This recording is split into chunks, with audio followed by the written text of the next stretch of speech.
Bonsoir. Dans l'actualité des disparus en mer, au moins 6 pêcheurs entre Yoff, Mbour et Kafountine. La météo n'est pas favorable en effet en ce moment dans nos eaux. L'arraisonnement de l'Oleg Naidanov, l'affaire loin de connaître son épilogue. Le groupement des armateurs et industriels de la pêche demande de lourdes sanctions contre l'équipage du navire russe. Le GAIPES souligne que le Sénégal perd au moins 130 milliards de francs CFA par an à cause de la pêche illégale. Campagne de commercialisation de l'arachide. Les producteurs peinent à écouler leurs graines. Les huiliers refusent en effet d'acheter à 200 francs CFA le kilogramme, prix fixé cette année. Nous sommes à 72 heures de la célébration de la naissance du prophète de Mohamed, paix et salut sur lui. Reportage ce soir sur les préparatifs des femmes qui se donnent les moyens d'être sur leur 31. Pourtant, la sobriété est vivement recommandée à cette occasion.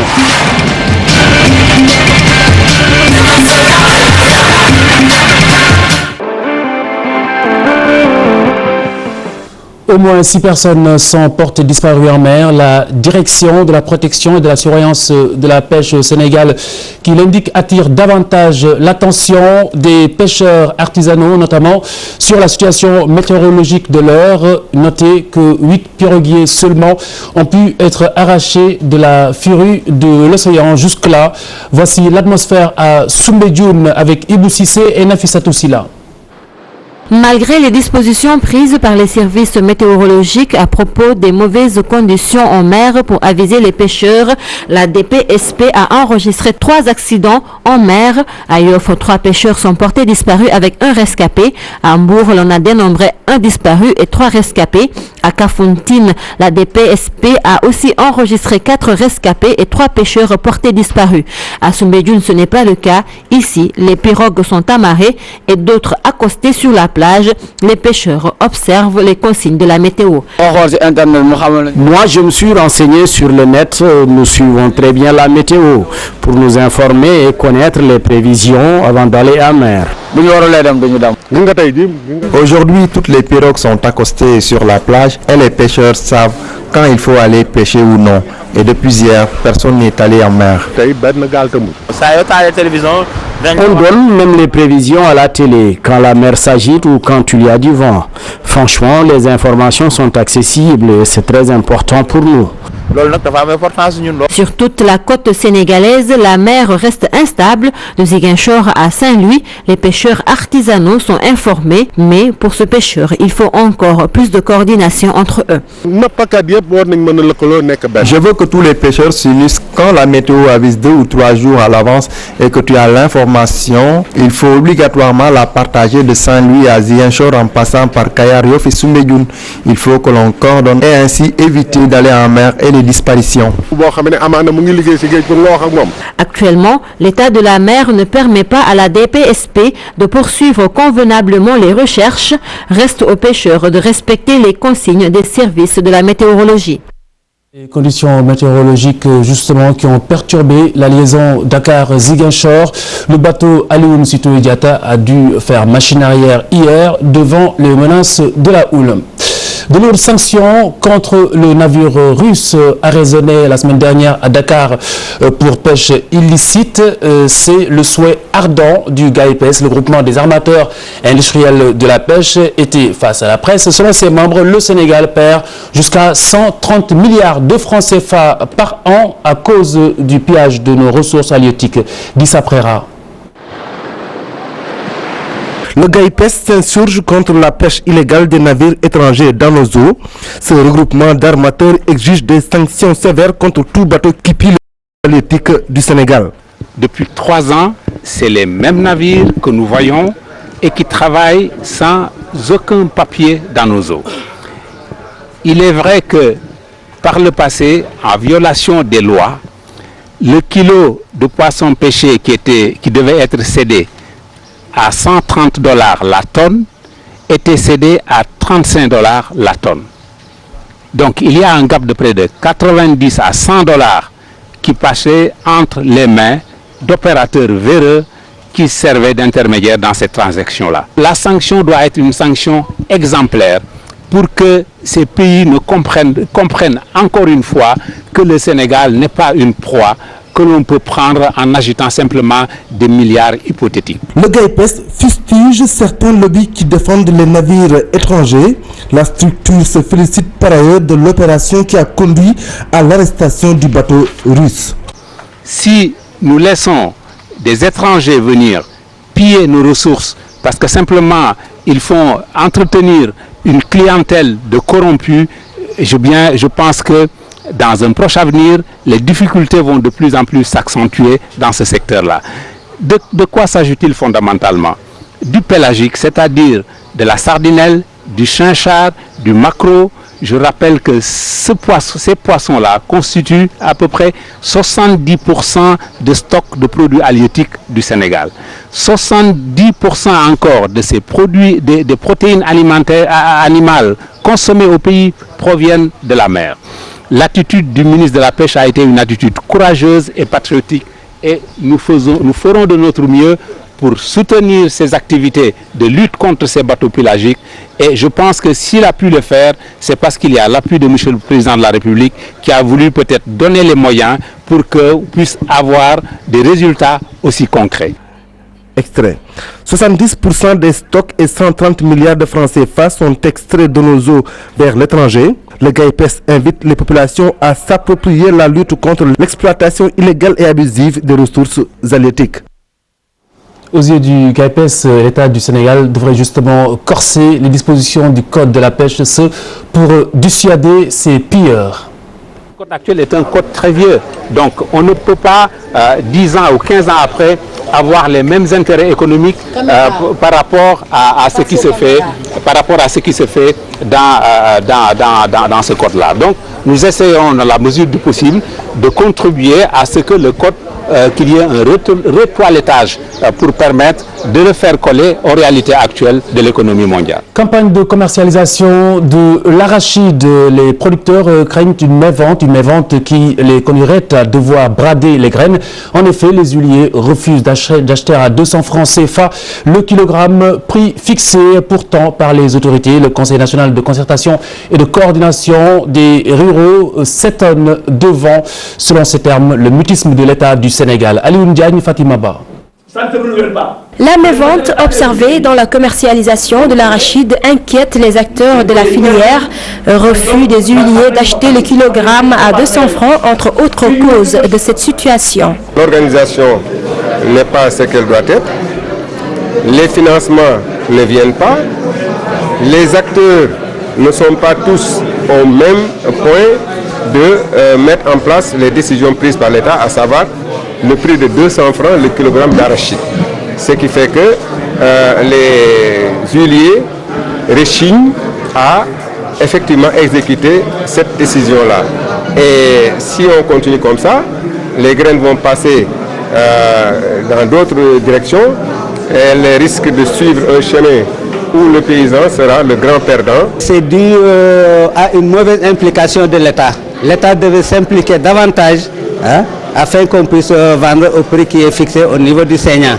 Les producteurs déplorent le mutisme du chef de l'État, Macky Sall, qui depuis son arrivée au pouvoir ne les a toujours pas reçus. Depuis que M. Macky Sall est à la tête de l'État, il n'a pas reçu le CNCR. Nous nous demandons si aujourd'hui nous sommes des sous-citoyens ou quel point de vue et quelle opinion il a sur nous pour ne pas recevoir le CNCR et les organisations de producteurs. Nous ne sommes pas des politiciens, nous sommes des acteurs du développement rural et nous aimerions que le chef de l'État discute avec nous. Face à cette situation, les agriculteurs n'excluent pas de brader leur stock afin de subvenir aux besoins de leur famille. On est obligé de brader. Par exemple, moi qui te parle, si ma femme est en état de grossesse, elle est au dispensaire avec une ordonnance qui se présente, je ne vais pas attendre qu'on hausse le prix pour laisser la femme mourir. Je vais brader la production pour la sauver. Si mon gosse doit être inscrit à l'université et que l'arachide n'est pas encore vendu, je vais brader ma production pour l'inscrire à l'université. Les acteurs de l'agriculture appellent au dialogue. Nous appelons les autorités à discuter avec tous les acteurs pour débloquer la situation et permettre aux paysans de vendre leurs graines et d'être en mesure d'enclencher une nouvelle campagne pour 2014-2015. L'État doit organiser un dialogue avec tous les acteurs, les huiliers, les producteurs et lui-même. La campagne de commercialisation de l'arachide a démarré depuis le 9 décembre, mais jusque-là, producteurs et cultivateurs n'y trouvent pas leur compte. Rencontre entre étudiants et ministres de l'enseignement supérieur, les deux parties sur la voie du consensus. La rencontre d'hier semble apaiser les tensions. Seuls 3 points dont les critères d'attribution des bourses sont suspendus pour l'instant.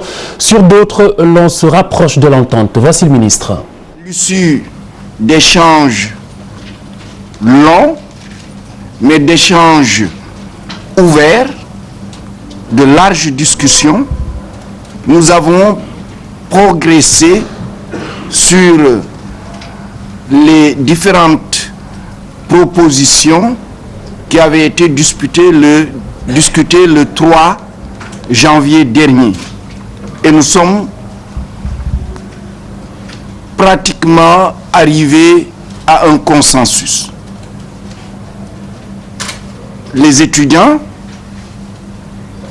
vont retourner à leur université demain pour rendre compte à leur base et nous allons nous retrouver ici vendredi à 10 h pour finaliser. Jusqu'au moment où nous parlons, il n'y a pas eu consensus total. Mais il y a lieu juste de dire qu'il y a eu des avancées sur certains points.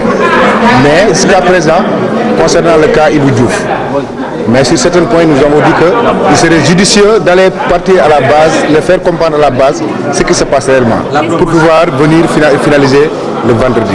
Mais jusqu'à présent, rien n'a été encore intervenu. L'Association nationale des locataires du Sénégal portée sur les fonds baptismaux, les membres fondateurs veulent justement accompagner le projet de baisse du prix du loyer. Voici son vice-président. L'Association nationale des locataires du Sénégal, ANS, est consciente des préoccupations auxquelles le locataire est confronté actuellement, qu'elle s'engage à lutter contre la cherté du loyer parce que nous ne pouvons pas comprendre qu'un bâtiment prévu pour une durée de 90 à 100 ans, que son propriétaire peut y récupérer son investissement dans un délai de 10 ans seulement. Cette situation interpelle l'État à prendre ses responsabilités. La célébration de la naissance du prophète Mohamed, paix et salut sur lui. Reportage ce soir sur les préparatifs du côté des femmes qui se donnent les moyens d'être sur leur 31. Pourtant, la sobriété est vivement recommandée, comme on le disait. À cette occasion, c'est un sujet de Alioune Diagne et Sokhna Rokhaya Faye. Les femmes s'activent ardemment à préparer le gamou. Au moment où certaines font les achats, d'autres se penchent sur le côté esthétique. C'est le cas de ces femmes trouvées au marché des HLM. Je suis venue ici pour faire des poses cils, poses ongles, bref, je fais du tout pour être belle et aller à Tivaouane célébrer le... Nous n'avons que le Maouloud, donc on le prépare juste pour célébrer la nuit du prophète, comme tous les musulmans. On utilise des mèches, mais un tout petit peu, des cheveux, un tout petit peu, des cils, des faux ongles, mais tout simplement un tout petit peu. Du côté des tailleurs, on se frotte les mains. Oui, nous avons des clients, nous faisons notre possible pour finir à temps les commandes. Nous rendons grâce à Dieu. Cependant, il est préférable de faire simple selon les islamologues, tout en suivant les recommandations de l'islam.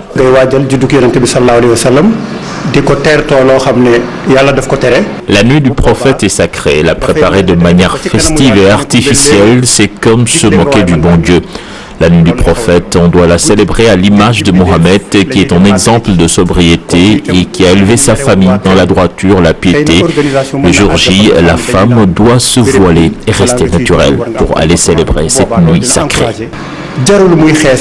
wala muy teg ay xef parce que demul ci benn défilé de mode. Jour J-4, les musulmans vont célébrer le Mawlud habituellement dans différentes régions. Familles et amis se retrouvent pour ensemble fêter la naissance du prophète Mohammed, paix et salut sur lui. booy dem gàmmu ji fexeel ba booy retourner jëlal benn jikko ci jikko yooyu ñu wax ci yonent bi rek nga jël ko bul jël ñaar sax jëlal benn rek nga dundee ko ba déwén nga seet.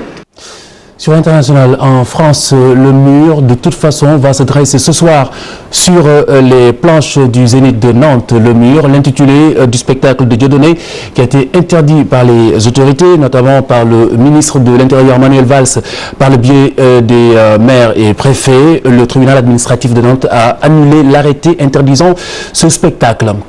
Et puis, en République démocratique du Congo, l'enquête sur l'assassinat du colonel Nala se poursuit. Pour l'heure, la piste la plus sérieuse s'oriente vers un règlement de compte au sein même des forces armées de la République démocratique du Congo. Le colonel Mamadou Moustapha Nala était un officier considéré comme un héros dans son pays pour avoir vaincu la rébellion du M23. Eh bien, ce soir, nous vous diffusons des images exclusives tournées quelques minutes seulement après l'attaque à la roquette qu'il a tué. Attention, attention, il est préférable d'éloigner des enfants du téléviseur. Certaines images sont en effet choquantes. Non, il y a des cadavres à l'intérieur. Il y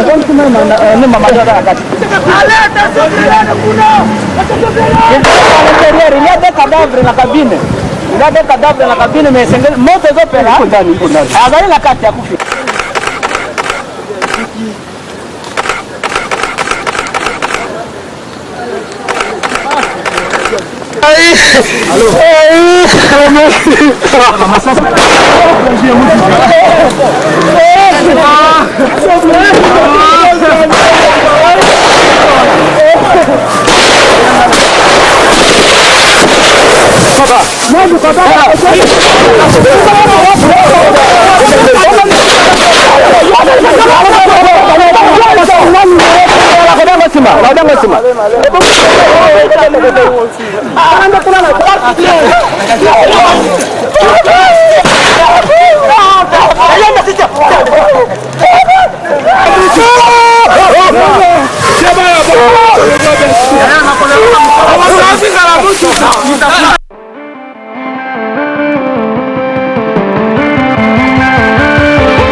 Bonsoir pour la Bonsoir Khalifa, on parle de football avec la 4e journée de Ligue 1 qui reste marquée par la victoire du Port face à Yego, une victoire qui permet aux portuaires de rester seuls à la première place du classement. Le Giraffe et le Dakar Université Club décrochent par la même occasion leur première victoire de la saison. Retour sur les faits marquants de cette 4e journée, Abdelaziz Khan.